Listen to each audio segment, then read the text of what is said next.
अस्सलामुअलैकुम। Welcome to my channel दिलचस्प कहानियाँ। मोर अपडेट्स के लिए हमारे चैनल को सब्सक्राइब करें और नोटिफिकेशन आइकन प्रेस कर दें। तो चलिए कहानी शुरू करते हैं। मुल्क से बाहर निकलने के लिए कोई ना कोई सहारा तो दरकार था। तुमने वो सही आदमी का इंतखाब किया है, लेकिन हम पहले ही तुम्हारा सफाया कर देंगे। ये तो बाद में पता चलेगा कि कौन किसका सफाया करता है। फिल वक्त तो तुम्हारी बात समझने का मसला दरपेश है। गैर कानूनी तौर पर सरहद पार कराने के वो 3000 दिनार लेता है। बाजू का ज्यादा भी तलब कर बैठता है। शायद अब बात तुम्हारी समझ में आ ही गई होगी। हाँ, मैंने एक तवील सांस लेकर कहा। किसी हद तक बात साफ होगी, मगर ये समझ में नहीं आया कि मैं इस सिलसिले में क्या कर सकता हूँ। हमें भी रकम की शदीद जरूरत है। दूसरी तरफ से मजाक करने के अंदाज में कहा गया, अगर तुमने उसे रकम दे भी दी तब भी वो तुम्हें सरहद पार नहीं कराएगा। क्यों? मैंने गैर इरादी तौर पर सवाल किया। इसलिए कि वो जिंदा आदमियों को सरहद पार कराता है, लाशों को नहीं। उसके साथ ही राब्ता मुनक़ते हो गया। किसका फोन था? अदनान ने बेसब्री से कहा। तुम किससे बात कर रहे थे? मैं खामोशी से उसे घूरता रहा। पिस्तौल की नार उसकी पेचानी की तरफ उठी हुई थी। तुम खामोश क्यों हो? इस तरह घूरे जाने पर अदनान के होश उड़ गए। कुछ होश तो उस टेलीफोन कॉल से ही उड़ गए थे, जिसका मतलब था कि मैं बतरे में तनहा नहीं। वही से ही कसर बेरे गुड़ने ने पूरी कर दी और उस पर पहले किसी इज़्तिराबी कैफियत तारी होने लगी। मैंने तुमसे कहा था कि मुझसे कुछ मत छुपाना। मैंने तेल किस्म की सरगोशी की, लेकिन तुम नहीं माने। अब नताइज के जिम्मेदार तुम खुद हो। वो बुरी तरह नर्वस नजर आने लगा। यकीन करो, मैंने सब कुछ बता दिया। कुछ छुपाने का आखिर मुझे फायदा भी क्या होगा? क्या ये गलत है कि तुम 3000 दिनार के एवज लोगों को स्मगल आउट करने का धंधा भी करते हो? उसके ओसान बिल्कुल ही खता हो गए। उसके लिए यह समझना मुश्किल नहीं था कि यह इतला मुझे फोन पर मौसूल हुई है। उसने कुछ कहने की कोशिश की, मगर उसके ऊँट सिर्फ कपकपा कर रह गए। मेरे गिरोह के आदमी तुम्हारे बारे में बदीन मालूमात मुहैया कर रहे हैं। उन्होंने इतला दी है कि तुम्हारे कुछ और खुफिया कारोबार भी हैं, और यकीन करो जरा सी तस्दीक से सब कुछ सामने आ जाएगा। मैं तुम्हें एक और मौका दे रहा हूँ, वरना याद रखो मेरे आदमी बहुत तेज हैं। शाम तक सब कुछ मालूम कर लेंगे। अदनान ने गर्दन डाल दी। उस शख्स की मुदाखलत को मैंने बड़ी खूबसूरती से अपने हक में इस्तेमाल कर दिया था। उसके बाद अदनान ने अपने मजीर नाजायज धंधों की तफसीलात बेरे गोश गुजार की। तुम्हें शर्म नहीं आती? मैंने उसे मुलामत अमेज नजरों से देखते हुए कहा। करोड़ों के आदमी होते हुए मुझे सिर्फ 20,000 दिनार पर तरखा रहे हो। मुझ पर रहम करो। वो गिड़गिड़ाने लगा। 20,000 दिनार बहुत बड़ी रकम होती है। बकवास मत करो। मैं दाड़ा, तुम जरा बराबर काबिल रहम नहीं हो। मैं तुमसे 20 लाख दिनार वसूल करूंगा। यूं महसूस हुआ जैसे उसे छत्ता हो गया। वो किसी भूत की तरह साकित हो गया था। वो ये अंदेशा होने लगा कि कहीं उसका हार्ट फेल ना हो जाए। उठो और मेरे साथ चलो, मैंने दोबारा धाड़ कर कहा, वरना मैं तुम्हें यहीं हलाक कर दूंगा। वो मशीनी अंदाज में उठा और उसने चलने की कोशिश की, मगर लड़खड़ा कर मुंह के बल गिर गया। उसका जिस्म वाज़े तौर पर लद रहा था। अब बुहलाने की बारी मेरी थी। मैंने उससे जिस रकम का मुतालबा किया था, उसकी मालियत पाकिस्तानी रुपयों में 10 करोड़ से भी ज्यादा थी, और इतनी बड़ी रकम बतौर तावान अदा करने के तसव्वुर से किसी भी सरमायादार को हार्ट अटैक हो सकता था। अदनान का जिस्म तशंजी अंदाज में ऐंठ रहा था। मैं बुगलाकर उसकी तरफ झपटा। पिस्तौल मैंने जेब में रख लिया था। मैंने उसे सीधा किया और उसके सीने पर हाथ रखकर उसके दिल की धड़कनें चेक करने की कोशिश करने लगा, लेकिन ये कोशिशें मुझे बहुत महंगी पड़ी। 20 लाख दिनार की रकम सुनकर अदनान पर कोई दौरा नहीं पड़ा था, बल्कि वो अदाकारी कर रहा था। उसने इतनी खतीर रकम अदा करने की बजाय अपनी जान पर खेल जाने का फैसला किया था। उसकी अदाकारी में इतनी बेसाख्तगी थी कि मुझे शुबा तक नहीं हो सका था। होश तो उस वक्त आया जब वो अचानक मुझसे लिपट पड़ा। मैं घुटनों के बल बैठा हुआ था। उसके इस अचानक हमले से बचने के लिए कुछ भी नहीं कर सका। वो भी मुझसे इस तरह लिपटा था कि मेरे दोनों हाथ जकड़ कर रह गए थे। मैंने जोर लगाकर अपने हाथ छुड़ाने की कोशिश की तो उसे फौरन ही अंदाजा हो गया कि वो मुझ पर अपनी गिरफ्त बरकरार नहीं रख सकेगा। उसने बड़ी तेजी से फैसला किया और अचानक ही उसके दोनों हाथ मेरे गले पर जम गए। अपने दौरे उरूज में वो यकीनन एक ताकतवर और सख्त जान आदमी रहा होगा, मगर अब उसका दौरे जवाल था। उसमें वो ताकत नहीं रह गई थी, लेकिन अब भी खासा दमगम बाती था, और फिर वो तो जिंदगी की बाजी लड़ रहा था। ऐसे में तो कमजोर से कमजोर आदमी पर भी जुनून तारी हो जाता है, और जब जुनून तारी हो जाए तो आदमी में गैर मामूली तवानाई पैदा हो जाती है, और वो बाज नामुमकिन काम भी कर गुजरता है। वो मेरे सीने पर चढ़ा बैठा था और ना सिर्फ गर्दन पर अपनी पूरी कुव्वत सर्फ कर रहा था, बल्कि अपने जिस्म का सारा बोझ भी उसने मेरे गले पर डाल दिया था। मुझे अपना दम घुटता हुआ महसूस हुआ। मैंने उसके पैरों पर कई ज़रबें लगाईं, मगर मुझे यूं महसूस हुआ जैसे उस पर कोई असर ही ना पड़ा हो। फिर ऐन उसी वक्त मैंने किसी के कराने की आवाज सुनी और मेरी आंखों में गोया सितारे नाच गए। उन दो स्टेन गन बरदारों में से किसी एक को होश आ रहा था जिन्हें मैंने कुछ देर कबल बेहोश किया था। मेरे हाथों के तोते उड़ गए। उस शख्स होश में आते स्टेन गन पर झपटता। मैंने दोनों स्टेन गन कमरे ही में एक गोशे में डाल दी थी। मैंने बुगलाकर उस पर ज़रबे लगाना बंद की और उसके दोनों हाथ पकड़ दिए। उसके दोनों हाथों को अपने गले पर से हटाने के लिए मैंने खासा जोर लगाया, मगर उसका सिर्फ इतना फायदा हुआ कि मेरे गले पर उसका बढ़ता हुआ दबाव रुक गया। एक जुनूनी पर काबू पाना मेरे लिए मसला बन गया था। फिर मैंने महसूस किया कि वो शख्स उठ बैठा है। अगर वो स्टेन गन तक पहुंच जाता तो ना सिर्फ मैं जीती हुई बाजी हार जाता, बल्कि मुझे जिंदगी की बाजी भी हारनी पड़ती।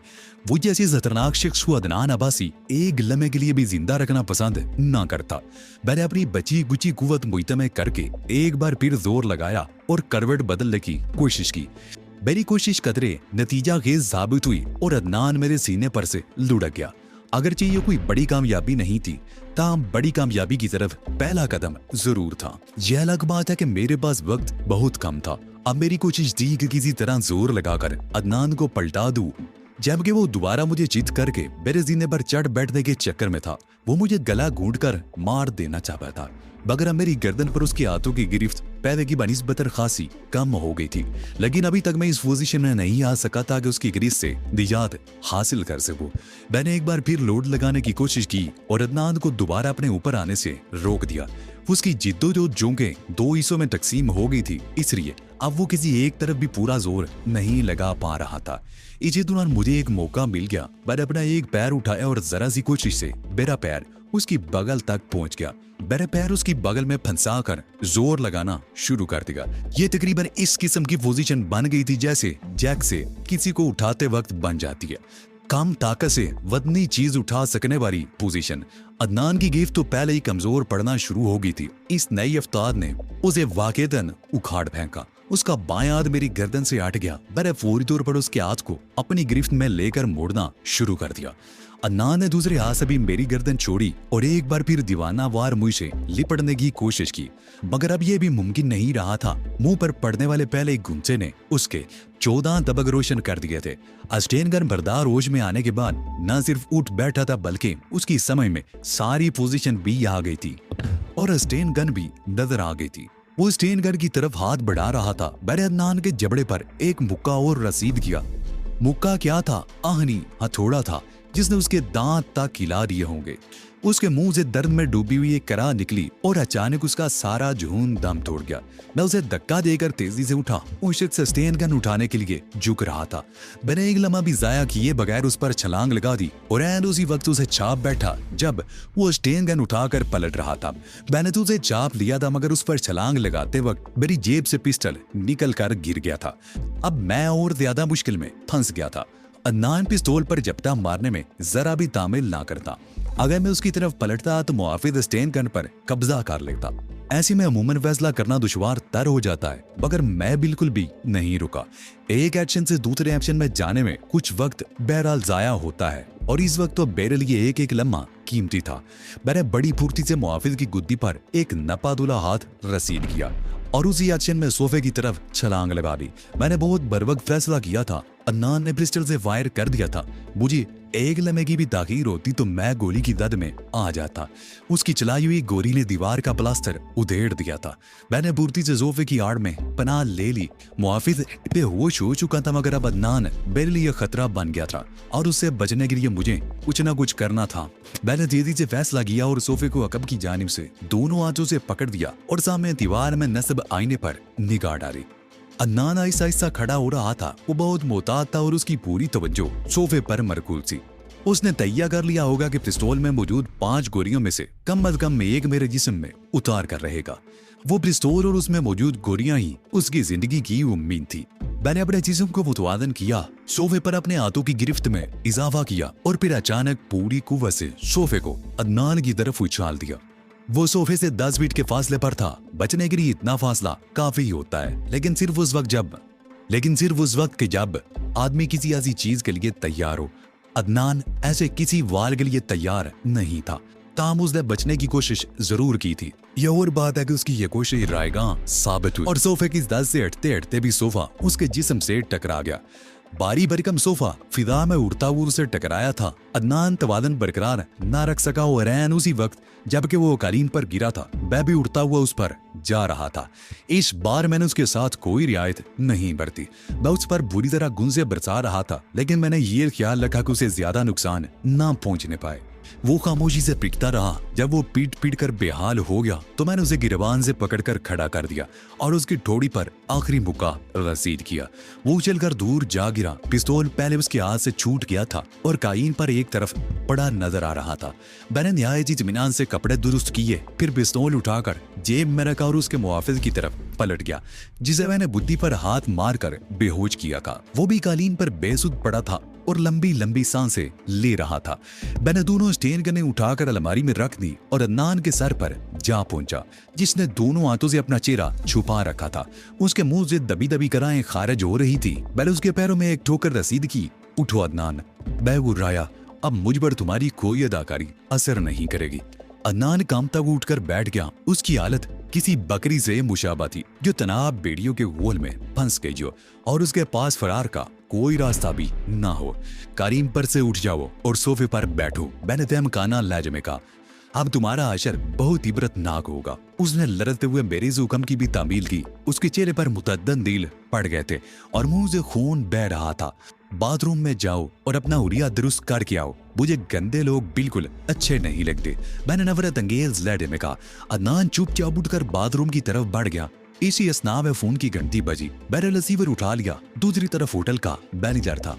मुझे इतला मिली है कि आपके कमरे से फायरिंग की आवाज सुनाई दी है। मैनेजर घबराए हुए अंदाज में बोला।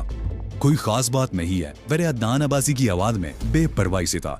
मेरे पिस्तौल से गोली चल गई थी मगर कोई नुकसान नहीं हुआ। अलबत्ता एक मुकाम पर दीवार का प्लास्टर जरा सा उखड़ गया है। उसकी कोई फिक्र नहीं जनाब, मैनेजर ने सुकून का सांस लेते हुए कहा। प्लास्टर तो दुरुस्त हो जाएगा। मुझे ये फिक्र थी कि कहीं खुदा ना खास्ता आपको कोई नुकसान ना पहुंच गया हो। मैंने उसका शुक्रिया अदा करके फोन बंद कर दिया। अदनान अब्बासी गर्म पानी से मुंह धोकर बाहर निकल आया था मगर उसका बिगड़ा हुआ हुलिया दुरुस्त नहीं हो सका था। खून बहना अलबत्ता बंद हो गया था और चूंकि उसने लिबास भी तब्दील कर लिया था इसलिए अब उसके कपड़े भी खून आलूद नजर नहीं आ रहे थे, लेकिन अपने तासरात के एतबार से वो एक हारा हुआ जवारी लग रहा था। मुझसे नजरें मिलाए बगैर वो खामोशी से सोफे पर आकर बैठ गया। तुम्हारी बेहूदगी की वजह से मेरा पूरा प्रोग्राम बर्बाद होकर रह गया, मैंने अदनान को घूरते हुए कहा। अब मुझे अपना प्रोग्राम अज़सर नो तरतीब देना पड़ेगा। अदनान ने निगाह उठाकर मेरी तरफ देखा और दोबारा नजरें झुका ली। उसके पास कहने को कुछ रहा ही नहीं था। मैं तुम्हारी कोठी में किसी पर कातलाना हमला करने की नीयत से नहीं गुस्सा था। बदकिस्मती से मैं तुम्हारी गिरफ्त में आ गया तो तुमने मैं अपनी कर्ज की खातिर मुझसे अच्छा सलूक किया। मुझे ये तासर दिया जैसे मुझे तुम जिंदा छोड़कर तुमने मुझ पर कोई एहसान किया है। मैंने कहा अब तुमने मुझ पर कातलाना हमला किया। इस बार अगर मैं तुम्हारी गिरफ्त में आ जाता तो तुम हरगिज मुझे जिंदा ना छोड़ते। मुझे जवाब दो, क्या मैं गलत कह रहा हूँ? मुझे तुमसे खतरा था कि तुम मुझे जान से मार डालोगे। अदनान ने धीमी आवाज में कहा। तुम झूठ बोल रहे हो। तुमने एक जुआ खेला था। उस जुए में तुम्हारी जिंदगी तक दाव पर लग गई थी, लेकिन मैं अल्तावान की रकम बचाने की खातिर तुमने ये खतरा मोल लिया था। तुम ये भूल गए थे कि अगर तुम नाकाम हुए तो उसका नतीजा क्या निकलता। और अब जबकि तुम नाकाम हो चुके हो और दोबारा मेरे कब्जे में हो, मैं ये फैसला नहीं कर पा रहा कि तुम्हारे साथ सलूक क्या करूं। 20 लाख दिनार तो मैं तुम्हें किसी तरह भी नहीं अदा कर सकता। अदनान बोला। इतनी बड़ी रकम जमा करने के लिए मुझे अपने असास से फरोख्त करने पड़ जाएंगे। उसकी परवाह मत करो, मैंने हाथ उठाकर कहा। तावान की रकम जमा करने का बंदोबस्त मैं खुद कर लूंगा। तुम तो अब सिर्फ मेरे अहकामात पर अमल करोगे। तुम्हें यह बात मंजूर है या नहीं? मुझे मंजूर है, अदनान ने मुर्दार सी आवाज में कहा। यही तुम्हारे हक में बेहतर है, मैंने मुतमईन अंदाज में कहा। तुम मादी में तभी मुजरिम रहे होगे अदनान, मगर अब तुम एक जी हैसियत शहरी हो। तुम्हें किसी के हाथ से बाहर खाए बहुत अरसा गुजर चुका है। अब तुम उसके आदी भी नहीं रहे होगे। मैंने कोशिश की थी कि तुम्हारे साथ कोई ज्यादती ना होने पाए, मगर तुमने मेरा हाथ ही उठवा दिया। अब भी तुम्हारे पास मौका है। मुझसे ताउन करते रहोगे तो फायदे ही में रहोगे, और जहां तुमने गड़बड़ करने या कोई चालाकी दिखाने की कोशिश की तो मैं तुम्हारी पिटाई कर डालूंगा। मैं तुमसे हर ताउन करने की कोशिश करूंगा, अदनान ने कहा, लेकिन तुमने पहले भी यही कहा था और वादा खिलाफी करके इसका अंजाम भी देख लिया। अब अगर तुमने वादा खिलाफी की तो अंजाम पहले से भी ज्यादा खराब होगा। हाँ, तो मेरी हदायत ज़हन नशीन कर लो। तुम्हारे ये दोनों मुआफिज जो बेहोश हो पड़े हैं, जब इन्हें होश आ जाए तो तुम इनसे कहोगे कि मेरे और तुम्हारे दरमियान मामला तय पा चुके हैं। हम इनके सामने दोस्ताना अंदाज में गुफ्तगू करेंगे। इन्हें ये एहसास नहीं होना चाहिए कि जो कुछ तुम कह रहे हो वो तुमसे जबरदस्ती कहलवाया जा रहा है। मैं तो ये सब कुछ कह दूंगा लेकिन ये लोग यकीन नहीं करेंगे, अदनान ने कहा। यकीन करें या ना करें ये सोचना तुम्हारा काम नहीं। तुम तो ये याद रखो कि अगर यहाँ से जाने के बाद भी इन्होंने किसी से कुछ कहा और तुम्हारे किसी हमायती ने तुम्हें रिहा कराने के लिए कोई कोशिश की तो मैं तुम्हें जिंदा नहीं छोड़ूंगा। ये फैसला करना तुम्हारा काम है कि तुम उनसे किस तरह गुफ्तगू करते हो और तुम्हें अपनी जिंदगी किस हद तक अजीज है। मैं समझ गया, मैं भी जिंदा रहना चाहता हूँ, लेकिन उसके लिए मुझे इनसे अपने अंदाज में बात करनी पड़ेगी। शायद इसे होश आ रहा है, जैसे चाहो उससे बात करो। मैं दखल अंदाजी नहीं करूंगा, लेकिन मामूली सी भी गड़बड़ की सूरत में मैं तुम्हें शूट कर दूंगा। उस मुआफिद को होश आया जो पहले ही बेहोश हुआ था। वो करा कर उठ बैठा और हैरत से मुझे और अदनान को देख रहा था। खड़े हो जाओ, अदनान ने घुरा कर कहा और वो बुकलाई हुए अंदाज में खड़ा हो गया। मेरी हालत देख रही हो? अदनान फिर घुराया। ये तुम लोगों की नमक हरामी का नतीजा है। हमने क्या किया जनाब? मुआफिज ने कमजोर लहजे में कहा। मेरे साल को पहुंचने की जिम्मेदारी तुम दोनों पर आयद होती है। तुम दोनों मिलकर भी एक शख्स पर काबू नहीं पा सके। हम तो महज इसलिए कुछ नहीं कर सके कि कहीं आपको कोई नुकसान ना पहुंचाए। बकवास मत करो, अदनान धाड़ा। इसकी नौबत आने से पहले ही तुम्हें इस पर काबू पा लेना चाहिए था। वो आफरीज हैरान था। उसकी समझ में नहीं आ रहा था कि जो कुछ वो देख रहा है उसे क्या समझे, लेकिन वो मुलाजिम था, उसे तो हुक्म पर अमल करना था। तुम्हें इस गफलत की सजा जरूर मिलेगी। मेरी जान भी जा सकती थी, लेकिन अब हमारे दरमियान सुलह हो चुकी है। तुम दोनों यहाँ से जाने के बाद कोई काम नहीं करोगे। मैं खुद तुम्हारे बारे में फैसला करूंगा। फिर अदनान के कहने पर वो अपने साथी को होश में लाया और फिर वो दोनों मुजरिमों के अंदाज में कमरे से रुखसत हो गए। अब तो तुम मुतमईन हो? उन दोनों के जाने के बाद अदनान ने बुश कहा। उन्हें शुबा तक नहीं हो सका कि यह सब कुछ मैंने तुम्हारे कहने पर किया है। बेशक तुम्हारी कारकर्दगी तसल्ली बख्श रही है, लेकिन अभी तो इब्तिदा है। अभी तो तुम्हें बहुत से मराइल से गुजरना है। अदनान ने बेबसी से मुझे देखा। तुम मुझे कब तक रिहा करोगे? उसने पूछा। कुछ ऐसे भी लोग होंगे जो तुम्हारे प्रोग्रामों से बाखबर रहते हैं। अगर तुम बिला इतला गायब हो जाओ तो उन्हें तशवीश हो जाती होगी। खाए से लोग हैं। अदनान ने कदर तामिल करते हुए कहा। तुम क्यों पूछ रहे हो? ऐसे तमाम लोगों से फोन पर कोई बहाना करते हुए कह दो कि तुम चंद रोज तक नहीं आ सकोगे। अदनान ने जूझना किए बगैर मेरी सदायत पर अमल किया और कई फोन किए। उसके बाद मैंने उसे होटल के मैनेजर को फोन कराया और फिर अदनान अब्बासी को साथ लेकर कमरे से निकल आया। नीचे अदनान की कार मौजूद थी, ड्राइवर भी था। मेरी हदायत पर अदनान ने ड्राइवर से कहा कि वो कार लेकर वापस चला जाए। तुम अगर मेरे साथ क्या सलूक करना चाहती हो? अदनान ने खौफजदा लहजे में कहा। गाड़ी तुम ड्राइव करोगे, मैंने अपनी कार की तरफ बढ़ते हुए कहा, और तुम्हारे साथ उस वक्त तक कोई बदसलूकी नहीं होगी जब तक तुम उसके लिए मजबूर न कर दो। बैग भी नशिस्त पर बैठ गए और अदनान ने ड्राइविंग सीट संभाल ली। मैं उसे लेकर अपनी आरदी अकामतगाह की तरफ चल पड़ा। बंगले पर पहुंचते ही मुझे किसी गैर मामूलीपन का एहसास हुआ और जल्दी मालूम हो गया कि क्या चीज गैर मामूली है। सोनिया बंगले में मौजूद नहीं थी। वो किसी जरूरत से कहीं चली गई होगी। अदनान अब्बासी ने मुझे मुतफिक्र देकर कहा, आ जाएगी। मैंने उसे सख्ती से कहीं जाने से मना किया था। मैं बुड़बुड़ाया, लेकिन यहाँ जबरदस्ती के आसार भी नजर नहीं आ रहे। ये मुमकिन था कि सोनिया खुद ही कहीं चली गई हो। अगर उसे जबरदस्ती यहाँ से ले जाया जाता तो कोई अलामत तो नजर आती। उसके बावजूद अगर ये फर्ज कर लिया जाए कि उसे अगवा किया गया है तो ये हरकत कौन कर सकता है? बसरा में 3 ग्रुप थे जिनसे इस हरकत की तवक्को की जा सकती थी। अदनान अब्बासी, सलूमी और नामालूम लोग जो मेरे जानी दुश्मन बने हुए थे। सलूमी खारिज इम्कान थी, इसलिए कि वो इस क़यामगाह से वाकिफ ही नहीं थे। अदनान अब्बासी वाकिफ था, मगर वो तो खुद मेरे कब्जे में था। गोया अगर उसे अगवा किया है तो उन्हीं नामालूम लोगों ने किया है। फोन की घंटी ने मेरे ख्यालात को दरम बरम कर दिया। मैंने रिसीवर उठाया तो दूसरी तरफ से वही अजनबी आवाज आ रही थी जो अब मेरे लिए अजनबी नहीं रही थी। सोनिया को अगवा कर लिया गया मिस्टर नारमन शैलूफ। गालबन तुम सोच रहे होगे कि उसे हमने अगवा किया है और अब तुम अपनी सफाई पेश करोगे। मैंने चुभते हुए लहजे में कहा, जबकि इसके अलावा और कोई इम्कान ही नहीं है। हमने ये हरकत की होती तो सफाई पेश करने की बजाय उसे कारनामे के तौर पर पेश करते, मगर हम ऐसी घटिया हरकतें करने के कायल नहीं हैं। सोनिया से हमारा क्या झगड़ा,